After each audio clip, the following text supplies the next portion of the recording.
Hello दोस्तों, स्वागत है आपका मेरी चैनल क्राइम टेरर हिंदी में, जहां पर हम लाते हैं क्राइम की स्टोरीज। और इस बार भी मैं नई स्टोरी लेकर आया हूं, तो वीडियो को पूरा देखना। और मेरी चैनल पर पहली बार आए हो तो क्राइम रिलेटेड स्टोरीज के लिए सब्सक्राइब कर देना एंड वीडियो को एक लाइक कर देना।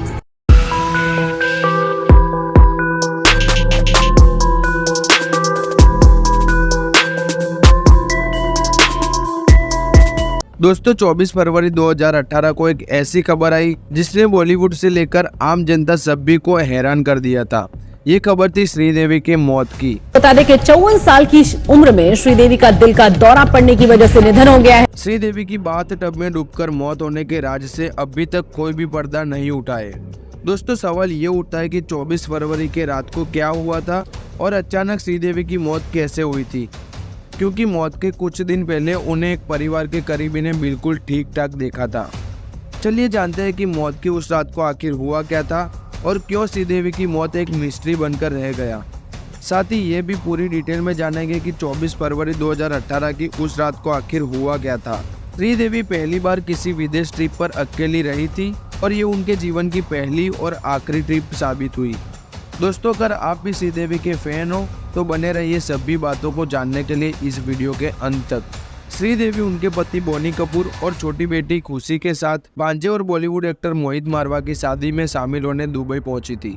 मोहित ने अपनी लॉन्ग टाइम गर्लफ्रेंड अंतरा मोतीवाला के साथ 20 फरवरी 2018 को दुबई के एक नामचीन होटल में फेरे लिए। 21 फरवरी को अपनी बहन के शादी का फंक्शन पूरा होने के बाद बोनी कपूर 22 फरवरी को लखनऊ में एक मीटिंग में शामिल होने के लिए बेटी के साथ वापस मुंबई लौट आए। जबकि शादी अटेंड करने के बाद 3 दिनों तक श्रीदेवी दुबई में ही रुकी, क्योंकि वो बड़ी बेटी जानवी के लिए शॉपिंग करना चाहती थी। जानवी अपनी पहली फिल्म धड़क की शूटिंग की वजह से श्रीदेवी के साथ शादी में नहीं जा पाई थी। हालांकि श्रीदेवी के पास 22 और 23 फरवरी का वक्त था, लेकिन तब वो शॉपिंग नहीं कर पाई थी। उस दौरान उन्होंने अपना समय होटल के कमरे में ही बिताया।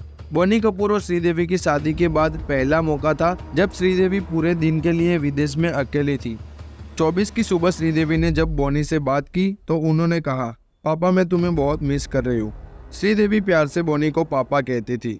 इस पर बोनी ने जवाब देते हुए कहा कि वो भी उनको बहुत मिस कर रहे हैं, लेकिन उन्होंने श्रीदेवी को फोन पर यह नहीं बताया कि वो उसी शाम की दुबई की फ्लाइट पहले ही बुक करा चुके थे।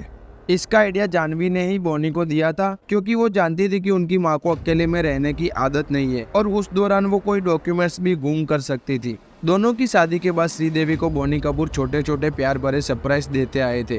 24 फरवरी को बोनी ने दुबई के लिए दोपहर 3:30 की फ्लाइट बुक की थी। उन्होंने श्रीदेवी को सरप्राइज देने के लिए पहले ही बता दिया कि मीटिंग में होने की वजह से वो अगले कुछ घंटे उनसे बात नहीं कर पाएंगे। बोनी शाम 6:30 बजे के बाद करीब दुबई के होटल में पहुंचे, जहां श्रीदेवी ठहरी हुई थी। बोनी डुप्लीकेट चाबी से श्रीदेवी के रूम में पहुंच गया। उनको देखकर श्रीदेवी बेहद खुश थी। बोनी कपूर को देखकर श्रीदेवी इतनी खुश हो गई कि उनकी आंखों से आंसू निकलने लगी। वो खुशी से रोने लगी। इसके बाद उन दोनों ने आधे घंटे तक बैठ के बात की और फिर बोनी फ्रेश होने चला गया। बाथरूम से बाहर आने के बाद बोनी और श्रीदेवी रोमांटिक डिनर का प्लान बना रहे थे, तो फिर उसके बाद श्रीदेवी फ्रेश होने के लिए बाथरूम में चली गई, जबकि बोनी लिविंग रूम में टीवी पर मैच देखने लगे। 15-20 मिनट बाद जब श्रीदेवी नहीं आई तो उन्होंने टीवी की आवाज़ कम करके उनको आवाज़ दी। बोनी प्यार से श्रीदेवी को जान कहते थे और उन्होंने उनको इसी नाम से पुकारा, लेकिन कोई जवाब न मिलने पर वो उन्हें बेडरूम में ढूंढने गए। जब वहाँ भी उन्होंने श्रीदेवी को नहीं देखा तो बाथरूम का दरवाजा खटखटाने लगे। इन सब के बावजूद भी अंदर से कोई जवाब नहीं मिल रहा था। जब श्रीदेवी का कोई जवाब नहीं आया तो बोनी घबरा गए और धक्का देकर दरवाजा खोलने लगे। जब उन्होंने धक्का दिया तो देखा कि दरवाजा अंदर से ही खुला था। दरवाजा खोलने के बाद वो दृश्य उनकी आंखों के सामने आया। उसे देखकर उनके पैरों के तले जमीन खिसक गई। तब पानी से पूरा भरा हुआ था और श्रीदेवी उसमें पूरी डूब गई थी। बोनी श्रीदेवी की इस हालत को देखकर तेजी से उसके पास पहुंचे, लेकिन तब तक श्रीदेवी दम तोड़ चुकी थी और उनके शरीर में कोई हलचल भी नहीं हो रही थी। श्रीदेवी को इस हालत में देखकर बोनी को कुछ समझ नहीं आया और उन्होंने अपने दोस्त को फोन किया। इसके बाद उन्होंने रात के करीब 9 बजे इसके बारे में दुबई पुलिस को जानकारी दी। पुलिस और डॉक्टर के होटल में आने के बाद उन्हें मृत घोषित किया गया। इस बीच दुबई के भारतीय काउंसिलर ने श्रीदेवी का पासपोर्ट कैंसिल कर दिया। 22 घंटे की औपचारिकताएं पूरी करने के बाद 27 फरवरी को करीब 2:30 बजे श्रीदेवी की बॉडी को ले जाने की परमिशन दी गई।